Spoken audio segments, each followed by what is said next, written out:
क्या राहुल गांधी को सेना पर भी एतबार नहीं रहा? क्या उन्हें अपने सांसदों पर भी भरोसा नहीं रहा? इन सारे सवालों के पीछे उनका एक बयान है।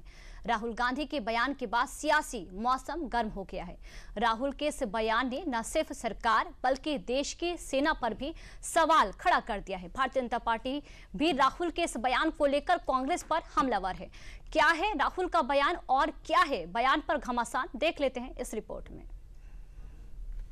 तो हमारे प्रधानमंत्री श्री नरेंद्र मोदी जी भारत मां के शेर अर्थात हमारे नरेंद्र भारत मां के मृगेंद्र हैं और आपके खानदान के सरेंडर आजाद हिंदुस्तान के कैलेंडर में भरे पड़े हैं।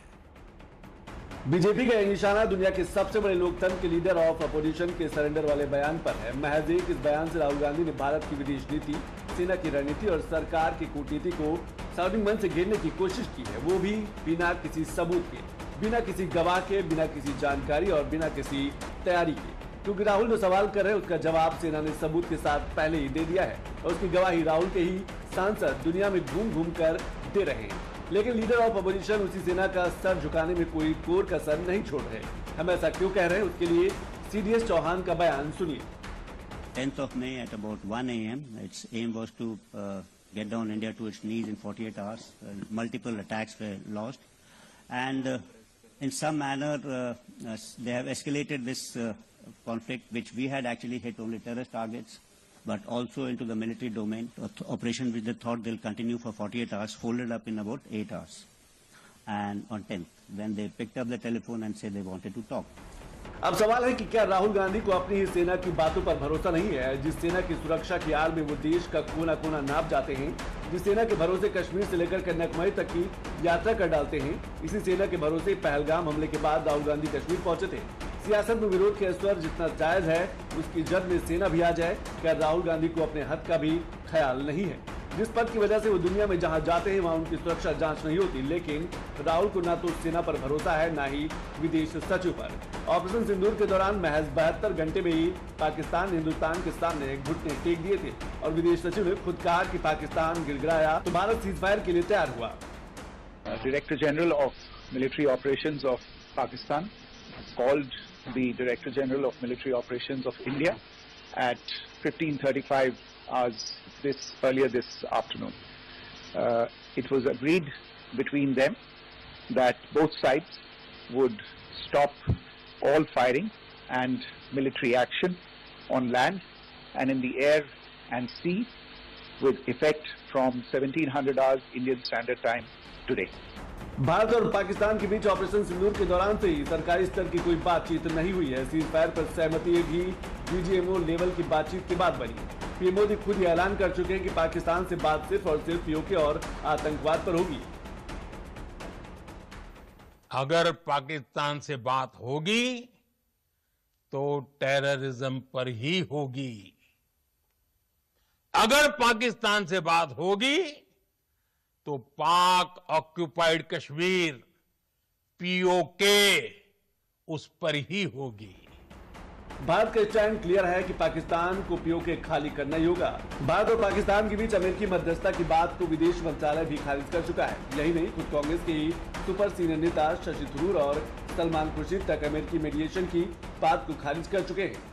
किसी किस्म का हस्तक्षेप कहीं नहीं था, कहीं मध्यस्थता नहीं थी। लेकिन जब विश्व में ऐसी चीज होती है तो अलग अलग लोग प्रयास करते हैं कि कुछ संदेश दें, कुछ कहें, कुछ पहुंचाएं।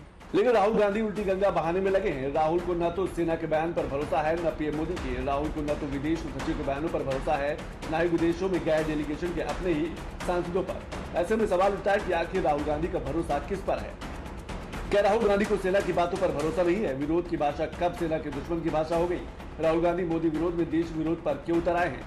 कैसे गैर जिम्मेदाराना बयान से कांग्रेस को मिलेंगे वोट? क्या राहुल गांधी को अपने ही सांसदों के बयानों पर भरोसा नहीं है? आखिर कौन समझाता है राहुल गांधी को ऐसा ज्ञान? राहुल गांधी किस आधार पर अमेरिकी मध्यस्थता की बात कर रहे हैं? ट्रंप के ट्वीट पर भरोसा, जिसे राष्ट्रपति चुनने वाले अमेरिका को ही भरोसा नहीं है। कांग्रेस सांसद राहुल गांधी ने सीज फायर पर सवाल खड़ा करते हुए सरेंडर वाला विवादित बयान दिया तो बीजेपी राहुल गांधी पर आतंकवादियों से भी गई गुजी भाषा के प्रयोग का आरोप लगाने लगी। बीजेपी सांसद सुधांशु त्रिवेदी ने राहुल गांधी के बयान पर पलटवार करते हुए कांग्रेस पार्टी को कटघरे में खड़ा कर दिया। आप आपने सरेंडर शब्द यूज करके सेना का अपमान किया है या नहीं?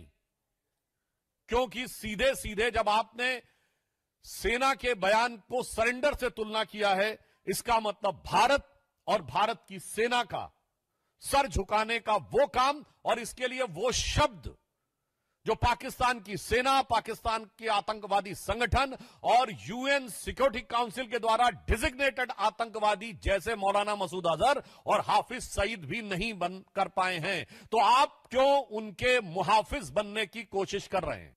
एक हिंदी में कहावत होती है, नया मुल्ला प्याज ज्यादा खाता है, मगर यहां गैर मुल्ला इस कदर प्याज खाने में लगा हुआ है कि उसे लग ही नहीं रहा है कि यह देश के स्वाभिमान और सेना के शौर्य और सेना का कितना भीषण अपमान कर रहा है। राहुल गांधी का सरेंडर वाला बयान अब उनके लिए मुसीबत बन गया है। बीजेपी अब कांग्रेस के सरेंडर वाला इतिहास लेकर कांग्रेस के पीछे पड़ गई है। सुधांशु त्रिवेदी ने सिलसिलेवार तरीके से कांग्रेस के सरेंडर वाला इतिहास गिना डाला।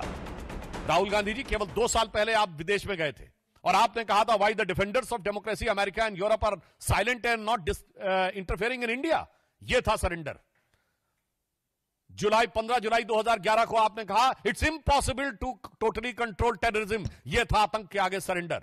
26/11 के हमले के बाद आपकी सरकार ने शर्म शेख में कहा कि कंपोजिट डायलॉग प्रभावित नहीं होगा आतंकी घटनाओं के साथ। यह था आतंक की मानसिकता के साथ सरेंडर। 1995 में नरसिम्हा राव सरकार के समय एक फोन आया और भारत ने अपना एटॉमिक एक्सप्लोजन रोक दिया। यह था सरेंडर। 1971 में 93,000 प्रिजनर ऑफ वॉर थे, फिर भी पीओके क्यों सरेंडर कर दिया? छंब का 160 किलोमीटर का एरिया जीता हुआ क्यों सरेंडर कर दिया? 13,000 किलोमीटर पाकिस्तान के पंजाब और सिंध का जीता हुआ क्यों सरेंडर कर दिया? 54 हमारे सैनिकों को वापस नहीं लिया, उन्हें क्यों सरेंडर कर दिया? 1965 में जीता हुआ हाजी पीर का दर्रा सरेंडर कर दिया। लाहौर से 20 किलोमीटर दूर तक सेना पहुंच गई थी, वो सरेंडर कर दिया। 1948 में आपने कश्मीर का एक हिस्सा सरेंडर कर दिया। 1947 में मुस्लिम लीग के आगे 1/3 सरेंडर कर दिया। तो राहुल गांधी जी, आपकी पार्टी और आपके खानदान के कारनामे आजाद हिंदुस्तान के कैलेंडरों में सरेंडर से भरे पड़े हैं। और जहां तक हमारे पढ़ना चाहता हूं, राहुल गांधी जी किसी के आगे सरेंडर कर दें, कांग्रेस ने किया होगा, मगर भारत किसी के आगे सरेंडर नहीं हो सकता। राहुल गांधी के बयान की आलोचना सियासी गलियारों से लेकर आम जनता के बीच है। दरअसल कांग्रेस सांसद राहुल गांधी मंगलवार को मध्य प्रदेश दौरे पर थे और वहीं पर सीज फायर को लेकर ऐसा विवादित बयान दे दिया था। इसके बाद अब पूरी कांग्रेस पार्टी निशाने पर आ गई है।